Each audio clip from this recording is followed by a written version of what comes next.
Earlier, the Russian Defense Ministry had released a video demonstrating how the crew of Giatsint-S 152mm self-propelled artillery guns battered M777 155mm howitzers. In a press conference on Saturday, Lieutenant General Igor Konashenkov, a spokesman for the Defense Ministry, claimed that the strikes were successful. 2 American M777 howitzers were destroyed in the area of Stepnogorsk, Zaporozhye region. The official representative of the Russian Defense Ministry, Lieutenant General Igor Konashenkov, said on July 30. A battery of Uragan multiple launch rocket systems around the settlement of Kurdiamovka and 2 artillery batteries of Giatsint-B howitzers were hit, he added. Konashenkov claimed that the Russian armed forces also destroyed 7 platoons of D-20 and D-30 artillery, 2 batteries of self-propelled artillery systems Gvozdika, and 6 platoons of multiple launch rocket systems Grad. The statements by Konashenkov, which the state-run TASS news agency published on Saturday, could not be confirmed by Eurasian Times. Russia has made a number of claims regarding the destruction of Ukrainian weapons. Early in the month, Russia also asserted that it had struck a hangar containing weapons that the United States had provided to Ukraine's armed forces.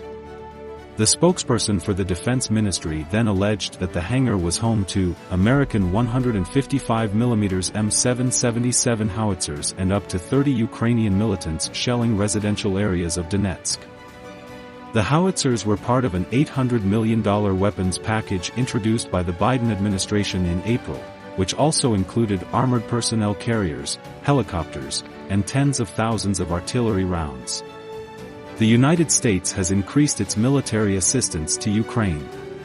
It has also sent high-mobility artillery rocket systems, HIMARS, to the country, which has taken a toll on the Russian side, according to multiple reports.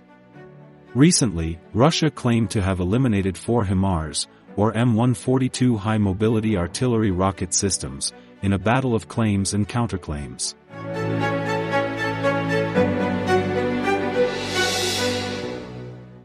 BAE Systems manufactures the M777, 155mm field howitzer.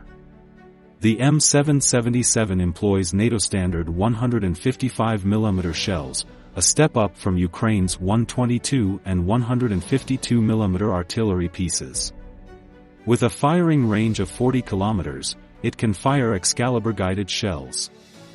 The M777 howitzers were delivered to Kiev by the United States, Canada, Australia, and Germany.